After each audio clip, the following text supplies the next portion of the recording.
নমস্কাৰ সকলোকে মই নন্দিনী কাশ্যপ আজি দিনটো ধৰি যোৱাকালিও ধৰি যি এটা ভিডিঅ'ই সমগ্ৰ সামাজিক মাধ্যম আৰু লগতে সংবাদ মাধ্যমত চলি আহিছে মোৰ বিৰুদ্ধে যে মই এজন ল'ৰাক 21 বছৰীয়া ল'ৰাক গাড়ীৰে খুন্দিয়াই মই পলায়ন কৰিছো বুলি এইখিনিতে মই কওঁ যে মই প্ৰথম কথা এটাই কম যে মই পলায়ন কৰা নাই কাৰণ সেইদিনাখন ৰাতি কমেও 1টামান বজাত মই মোৰ থিয়েটাৰৰ কেম্পৰ পৰা ঘৰলৈ গৈ আছিলোঁ থিয়েটাৰ যেহেতু এই বছৰ আছো সকলোৱে গম পায় অসমবাসী ৰাইজে গম পায় যে মই এই বছৰ থিয়েটাৰত চুক্তিবদ্ধ হৈ আছো বুলি গতিকে মোৰ থিয়েটাৰৰ ৰিহাৰ্সেল চলি আছে গতিকে থিয়েটাৰ ৰিহাৰ্সেল শেষ কৰি যেহেতু পিছদিনাখন অফ গতিকে মই ৰাতি ঘৰলৈ বুলি গ'লো ঘৰলৈ বুলি যোৱাৰ পিছত মোৰ ঘৰ যেহেতু বামুণী মৈদামত মোৰ দুটা বাট আছে হয়তো জালুকবাৰী মালিগাঁও হৈ মই যাব পাৰোঁ আৰু নতুবা মই হাইৱে হৈ লাল গণেশ বা VIP হৈও যাব পাৰোঁ মই জালুকবাৰীৰ ৰাইট সাইডটো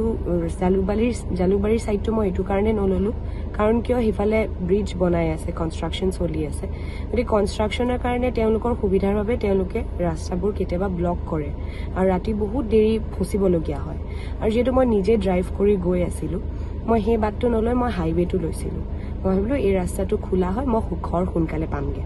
গতিকে মই সেইফালেদি হাইৱে হৈ মই লাল গণেশ সোমালো আৰু লাল গণেশৰ পৰা মই চাইকেল ৰুট হৈ পেলাই দক্ষিণ গাঁও গৈ আছিলোঁ গৈ থাকোঁতে চাইকেল ৰুট পাৰ হৈয়ে যেতিয়া মই দক্ষিণ গাঁৱৰ ফালে মই টাৰ্ণ ললো মোৰ সন্মুখত এখন ট্ৰাক আছিলে আৰু ট্ৰাকখন বেছ ডাঙৰ ট্ৰাক আছিলে সেই ট্ৰাকখনৰ কাৰণে আচলতে ৰাস্তাৰ ইপাৰৰ মানুহ যোন আছে যদি কোনোবা আছে তেওঁলোকে ইটো পাৰ দেখা নাই আৰু ইটো পাৰে যেহেতু মই আছিলোঁ মই সিটো পাৰ দেখা নাই গতিকে ট্ৰাকখনে যেতিয়া ছাইড দিবলৈ ইণ্ডিকেটৰ দিলে মই ৰাইট সাইডেদি কাটি পেলাই যাবলৈ লওঁতে যিজন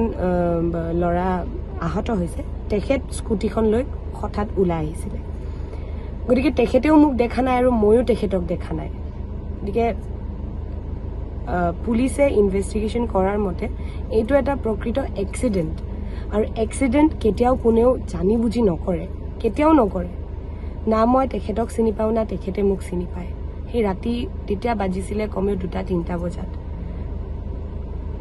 মোৰ কোনো উদ্দেশ্য নাছিল যে আজি মই সেই এক্সিডেণ্টটো কৰি যাম আৰু মই পলাম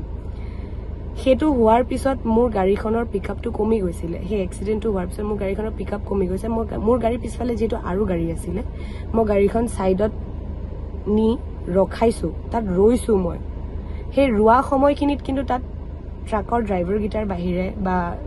এজন দুজন ল'ৰা তাত কোনো বেলেগ মাইকী মানুহ বা কোনো নাছিলে ল'ৰা আছিলে মই যেহেতু অলপমান হ'লেও মই ভয় খাইছোঁ মই গাড়ীতে বহি মই ব্ৰেক মিৰৰ ভিউৰ পৰা মই চাই আছোঁ তেখেতক ধৰিছে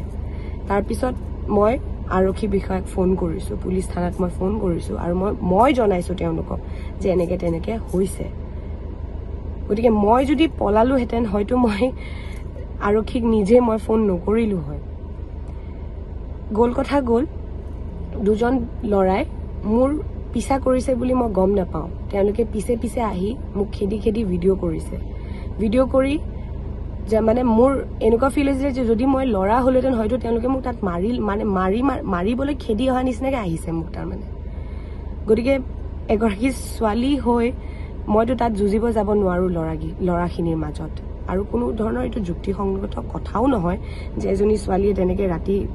মানে নামি যাব বা ল'ৰাকেইটাৰ মাজত যাব গতিকে মই নগৈ মই ঘৰলৈ গুচি আহিলোঁ গুচি অহাৰ পিছত নেক্সট ডে কিন্তু ৰাতিপুৱাই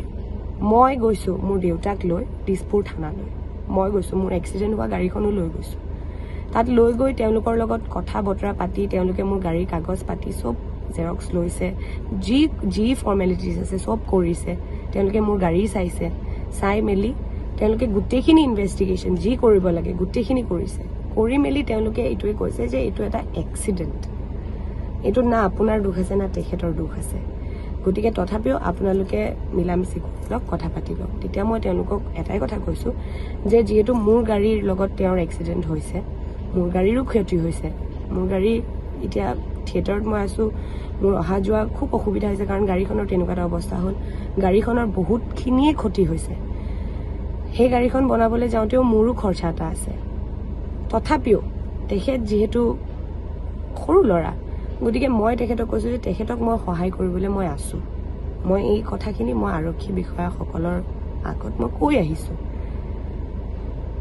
তাৰপিছত মই থানাত সেই গোটেইখিনি কথা পতাৰ পিছত মোৰ গাড়ী NVI কৰিছে NVI কৰি পেলাই যি ৰিপৰ্ট লাগে ৰিপৰ্ট আহিছে ৰিপৰ্টৰ মতে তেওঁলোকে গাড়ী মোক সমঝাই দিছে মই গাড়ী আনি মই গেৰেজত বনাব দিছোঁ এতিয়া কথাটো হ'ল যে এই যিবোৰ ভিডিঅ'জ মোৰ বিৰুদ্ধে দিয়া হৈছে কৈছে যে মই হিট এণ্ড ৰান কেছত মানে মই ফচিছোঁ মই পলাইছোঁ মই মোৰ গাড়ী 100-120 স্পীডত আছিলে মই ভাবো শিক্ষিত লোকে হয়তো এইখিনি কথা মিছা বুলি ভাবিব কাৰণ এখন ট্ৰাকৰ পিছত যেতিয়া এখন গাড়ী নৰ্মেল 4 হুইলাৰ এখন থাকিব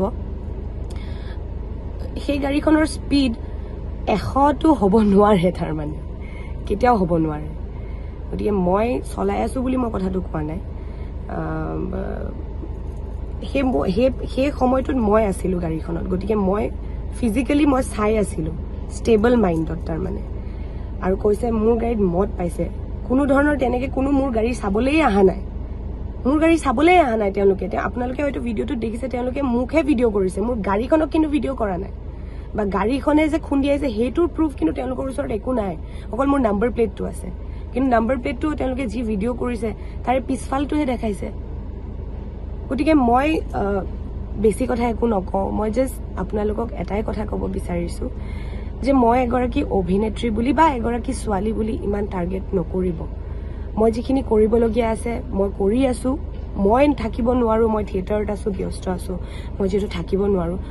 ফিজিকেলি মই তাত প্ৰেজেণ্ট থাকিব নোৱাৰোঁ কিন্তু মোৰ মা দেউতা তাত আছে কণ্টিনিউৱাছলি তেওঁলোক কণ্টেক্টত আছে পুলিচৰ লগত কণ্টেক্ট কৰি আছে ল'ৰাজনৰ খবৰ লৈ আছে আৰু এটা কথা তেওঁলোকে কৈছে যে মই তেওঁলোকৰ খবৰ লোৱা নাই মোৰ খবৰ চব আছে কিন্তু মই খবৰ লৈ আছোঁ মই সেইটোৱে ক'ব বিচাৰিছোঁ যে আপোনালোকৰ খবৰ মই লৈ আছোঁ বা তেখেতৰো খবৰ এই ভাইটিটোৰ খবৰ মই লৈ আছোঁ আৰু এগৰাকী শিল্পী হিচাপে মই ৰাইজৰ কেতিয়াও বেয়াটো ভাবিবতো দূৰৰে কথা কৰাটো দূৰৰে কথা ভাবিবও নোৱাৰোঁ তাৰমানে গতিকে মই এটাই এই ভিডিঅ'টোৰ জৰিয়তে মই অনুৰোধ কৰিব বিচাৰিছোঁ যে তেখেতৰ যি সমস্যা হৈছে বা যেনেকুৱা ধৰণৰে তেওঁলোকক মই সহায় কৰিব পাৰোঁ মই কৰিম কিন্তু এই মিছা এলিগেশ্যনবোৰ নলগাব বহুত কষ্টৰে আমি এজন শিল্পী হওঁ বহুত কষ্টৰে আমি মানুহৰ মন জয় কৰোঁ সেইখিনি নষ্ট নকৰিব মই সেইটোৱে অনুৰোধ জনাইছোঁ মোৰ লগতে বহুত কেইখন অনুষ্ঠানো মোৰ লগত জড়িত হৈ থাকে সেইখিনিত খুব এফেক্ট হয় বা ময়ো মানসিকভাৱে মই বহুত এফেক্ট হৈছোঁ ময়ো বহুত কষ্ট পাই আছোঁ তেখেতেও দুখ পাইছে ময়ো কিন্তু দুখ নোপোৱাকৈ থকা নাই মেণ্টেলি ময়ো বহুত আনষ্টেবল হৈ আছোঁ বৰ্তমান মই কামত মনোযোগ দিব পৰা নাই কাম কৰিব পৰা নাই গতিকে এই ভিডিঅ'টোৰ জৰিয়তে মই ক্ষমা বিচাৰিছোঁ মোৰ শুভাকাংক্ষীসকলৰ ওচৰত যে তেওঁলোকৰ মনত মই আঘাত দিছোঁ এইটো এটা এক্সিডেণ্ট আছিলে আৰু এক্সিডেণ্ট কোনেও কেতিয়াও জানি বুজি নকৰে মোক জনাসকলে তেওঁলোকে জানে যে মই কেনেকুৱা ধৰণৰ ছোৱালী বা কোনটো পৰ্যায়লৈকে মই কিবা কৰিব পাৰোঁ তেওঁলোকে জানে আপোনালোকৰ যি মৰম আশীৰ্বাদ মোৰ কাৰণে আছিলে সেয়া সদায় থাকিব বুলি মই ভাবোঁ মই দুখিত এই গোটেই ইনচিডেণ্টটোৰ কাৰণে দুৰ্বল হৈ আছোঁ কিন্তু তথাপিও ৰাইজৰ বাবে সদায় কাম কৰি আছিলোঁ আৰু মোৰ ৰিচেণ্ট চলচ্চিত্ৰ ৰুদ্ৰক আপোনালোকে বহুত মৰম দিছে ৰুদ্ৰকো আপোনালোকে সাঙুৰিবলৈ এৰা নাই এই ভিডিঅ'টোত ৰুদ্ৰ চলচ্চিত্ৰৰ লগত জড়িত মানুহৰ কোনো দুখ নাই ৰুদ্ৰৰ চিনেমাখনৰো কোনো দুখ নাই গতিকে এটা ইমান ধুনীয়া বস্তু ৰাইজে ইমান মৰম দি সেই চলচ্চিত্ৰখনক এখন সফল চলচ্চিত্ৰ কৰিছে সেইটো নষ্ট নকৰিব একদম নকৰিব মই আপোনালোকক অনুৰোধ জনাইছোঁ আৰু শেষত মই ক্ষমা বিচাৰিছোঁ আপোনালোকে যাতে মোক ক্ষমা কৰে আৰু বেয়া মন্তব্য এটা লিখাৰ আগত দুবাৰ ভাবিব ধন্যবাদ যিকোনো খবৰৰ বাবে যোগাযোগ কৰক 7099017330 লগতে 7099017110 নম্বৰত।